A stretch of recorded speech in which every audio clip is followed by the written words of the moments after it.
So, when you hear the phrase fashion crime, what pops into your head? A bad haircut, maybe? Some really questionable pants? Well, in this explainer, we're going to dive deep into the history of style and uncover how a fashion crime can be so much more than just a momentary lapse in taste. Okay, let's start with the usual suspects, right? The trends that kind of live on in infamy. We're talking about those choices that make you look at old photos and just ask, what was I thinking? These are the ghosts of closets past, the very definition of social embarrassment. You know, it seems pretty simple. A fashion crime is just something that looks, well, bad. But as we're about to see, the line between tacky and truly criminal can get incredibly blurry. The definition has actually shifted big time over the years, from just being a matter of opinion to something way more serious. And this is where our story takes a really dark turn. What if a fashion crime wasn't just an offense against good style, but an offense against the human body itself? What if your wardrobe was, quite literally, trying to kill you? All right, first up, let's talk about the crimes of aesthetics. This is the Hall of Shame. Before we get to the truly deadly stuff, let's take a quick walk through fashion's greatest hits of bad ideas, the trends that thankfully only hurt our pride. The 1980s, the decade of the power suit. For some reason, everybody wanted the silhouette of an American football player. It turned working professionals into these walking triangles with heads. It was definitely a choice, and one that proved not all trends are worth the hype. The mullet really tried to be everything to everyone, didn't it? And in the process, it basically became a time capsule of the 80s. It was the haircut equivalent of a split personality, a real testament to the people who dared to be both professional and, a party animal all at once. And you can't talk about the 80s without mentioning the explosion of neon. This trend had all the subtlety of a disco ball in a library. From shell suits to headbands, wearing neon was a real gamble. Were people going to admire your bold choice or just mistake you for a human highlighter? And let's not forget the early 2000s, when these fluffy foot monsters just took over the world. They completely defied all laws of proportion, turning otherwise stylish people into clumsy, walking puffballs. Yeah, sure, they were cozy, but at what cost to our collective dignity? Okay, next up, the killer wardrobe. This is where fashion turns fatal. We are now pivoting away from social embarrassment and into something truly dangerous. We're leaving the world of bad taste and entering the world of fashion that caused actual physical harm. And here's the absolute key distinction. On one side, you've got shoulder pads and mullets. They're harmless, if maybe a little cringy.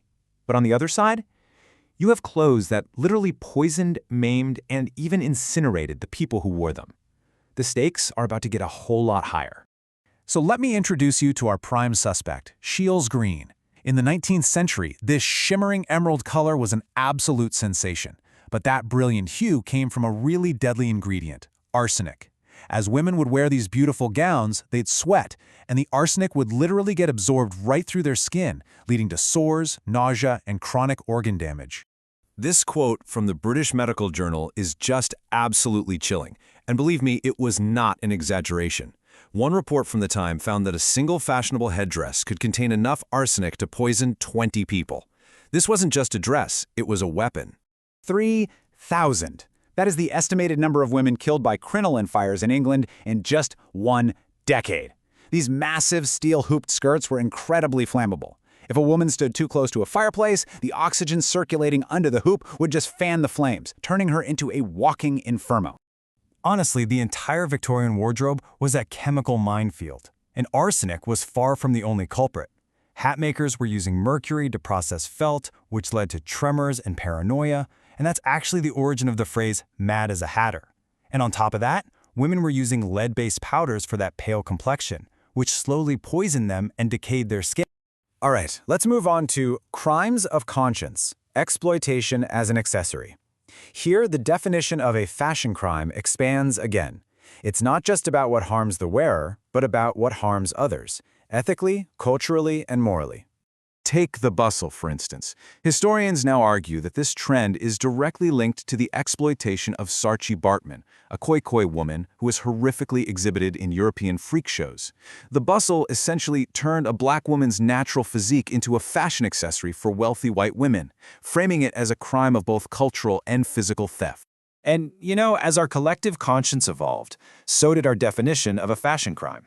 The industrial-scale slaughter of animals for luxury goods is now seen by many as a profound ethical violation. From the brutal conditions on fur farms to the live plucking of ostriches, the cost of these accessories is measured in just immense suffering. And that brings us to today's modern mugshot, the case against fast fashion. The single biggest fashion crime of the 21st century might just be the one we are all participating in right now, the era of cheap, disposable, and dangerously toxic fast fashion. Seriously, take a look at the clothes you're wearing. Odds are about 70% of them are made from synthetic fibers, like polyester. We are essentially wrapping ourselves in plastic. And this plastic sheds microparticles that not only pollute the environment, but can also be absorbed by our own bodies. This creates a really terrifying parallel to the past. The toxic threats haven't disappeared, they've just shape-shifted. Recent safety tests on fast fashion items found children's shoes with phthalates at 428 times the legal limit, and sports bras containing 40 times the safe limit of BPA. The haunted wardrobe, it seems, never really went away. So, as we wrap up this journey, from neon nightmares to toxic textiles, it leaves us with one final, pretty unsettling question. After everything we've seen, from poison gowns to plastic pollution, it's worth taking a moment to wonder, what's really hiding in your closet?